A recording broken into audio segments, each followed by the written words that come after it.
For 2023, Mitsubishi has launched a second generation of its very popular Outlander plug-in hybrid vehicle. It's what's beside me now, and it's what I'm going to look at on the latest Novak report, so stick around.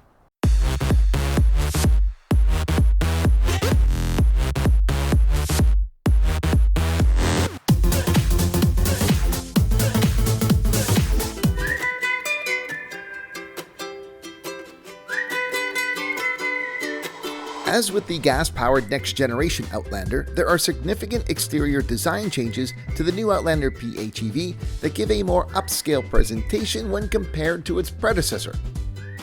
With new character lines, a completely new diamond shield that features an upgraded front grille and lighting system, and general proportions overall, it leads to a much more attractive exterior design.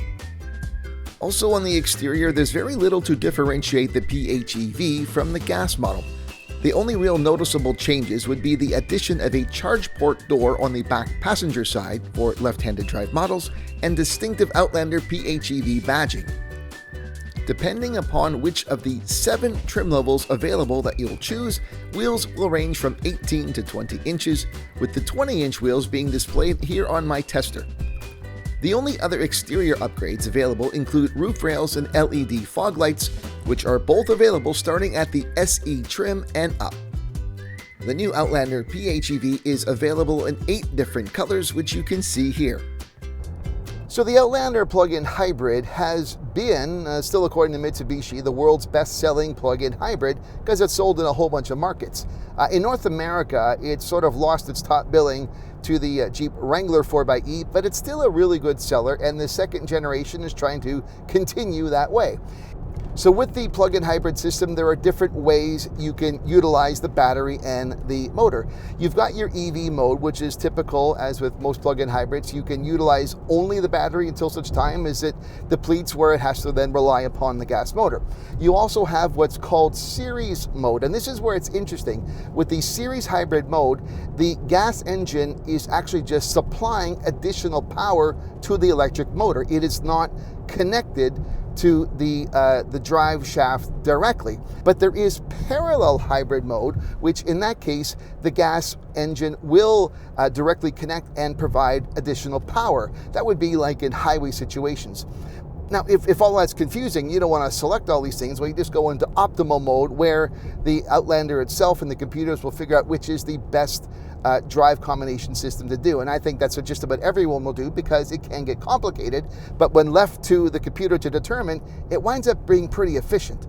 You also have the ability to control the battery and when it's utilized, in addition to the drive modes. So you can personally select through the EV selector just to the right of the gear selector here. You can put it in EV priority mode, so it will always prioritize using battery so long as it's possible.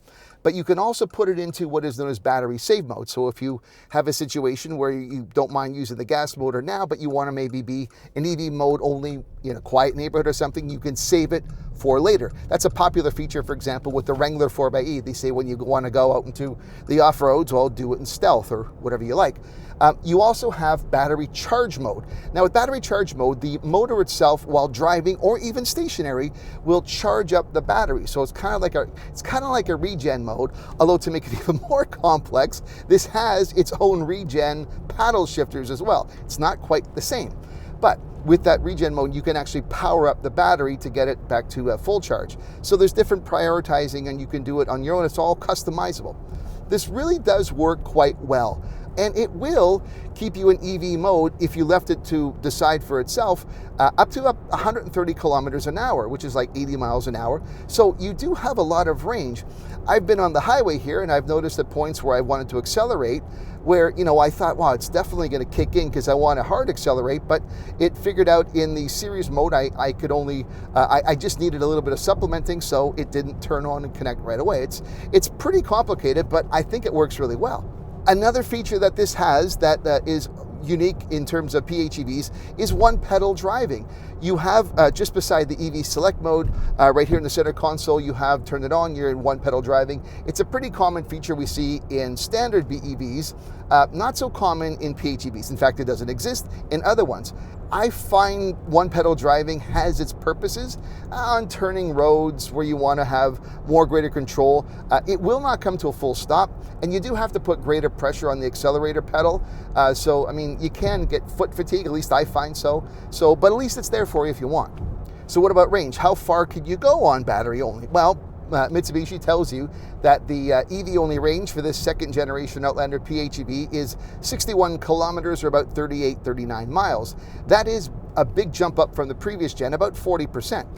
But again, it all depends whether you'll get that or not.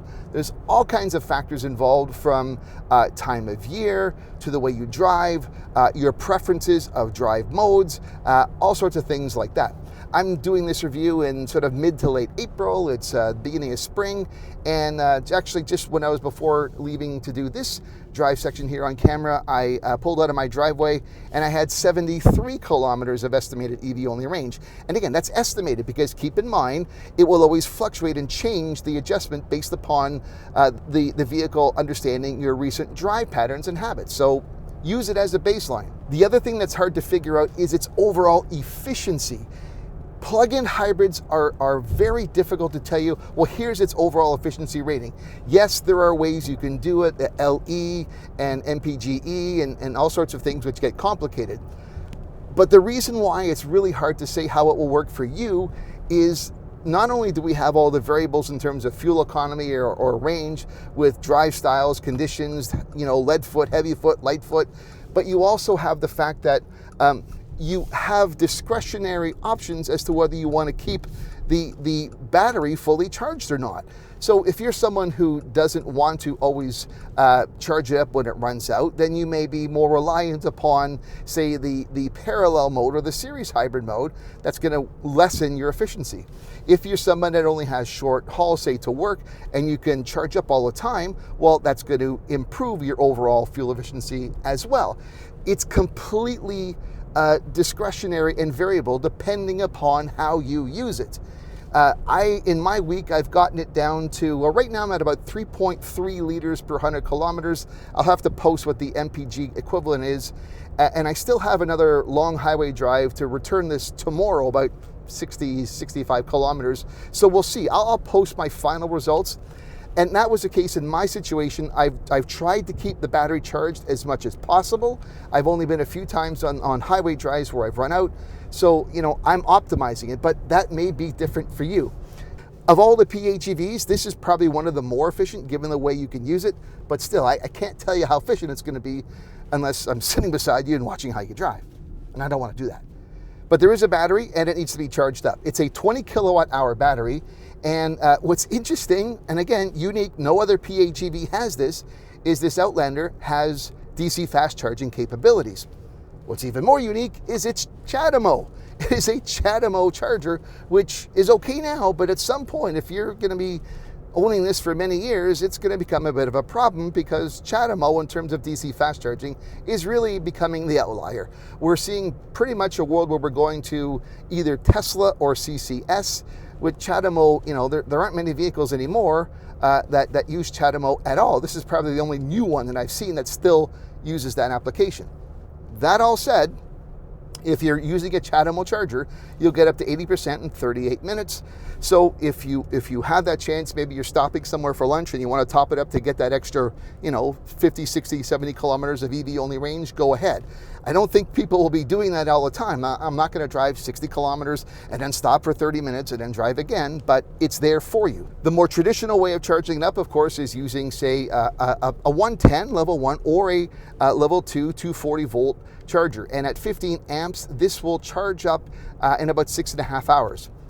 That's slow. I will say that's slower than other PHEVs out there with a level 2 charger, but it's overnight. So if you're using it overnight, you'll wake up in the morning, you're good to go.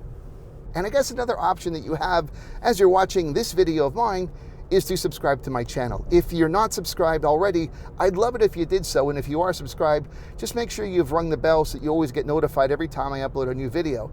I love your support and I hope to see more of you, more subscribers. So hey, why not do that? The new Outlander PHEV has a completely redesigned interior that is a notable improvement from before. This is most apparent on the upper and top end trims, as there certainly seems to be a concerted effort to bring the look and feel of the Outlander more upstream than it had been in the past. Front design elements and controls are placed along a horizontal axis, and the center screen has been lifted out of the console and into a floating setup. Thankfully, Mitsubishi has bucked the troublesome trend of removing tactile buttons, which too many automakers seem to prefer. Entertainment and climate controls are full of actual buttons instead of touchscreens, which I'm really not a fan of. The center console features a rather large drive mode selector and a gear selector that is shared with the Nissan Rogue. The selector is generally fine, but good luck trying to figure out how to put the thing in neutral on your own. Seating surfaces on my top-end GT trim tester were topped with high-quality semi-aniline leather with saddle tan accent colors on the trim and stitches. Seating is comfortable with proper bolstering on both driver and passenger seats. The Outlander PHEV has been extended in its overall length so that a third row of seats is now included. However, the third row is small with minimal legroom and would only be functional if small children were involved. While it technically is a 7-seater, I would not suggest this if you legitimately need 3 rows on a regular basis. But the third row is good in an emergency, but not functional enough to be a third row daily driver in my view. But as a 5-seater, the Outlander PHEV has a lot going for it. The second row, with its ability to slide forward or back, offers among the most legroom in its class. And even with the reduced headroom that comes with the panoramic sunroof option, which was in my tester, I felt completely comfortable sitting in the second row. Another benefit of not using the second row is the ability to utilize more cargo space. Cargo capacity is exactly the same as the non-PHEV Outlander, which means there is 11.7 cubic feet behind the third row, 33.5 cubic feet behind the second, and 79.7 cubic feet behind the front row, or 78.3 cubic feet on sunroof-equipped models.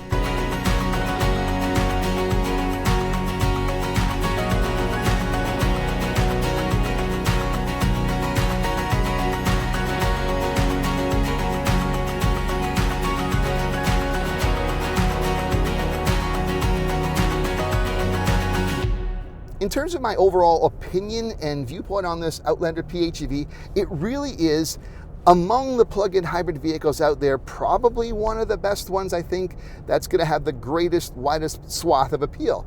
I think the value is here. They've certainly upped the design. It's a big improvement from the previous generation. So if you're someone that can't quite commit to full EV and you like the styling and the price point is pretty well, you know, they've got a winner here, and I think you'll probably be impressed with it. And that's my thoughts on the 2023 Mitsubishi Outlander plug-in hybrid. I'm Eric Novak. Thanks for watching.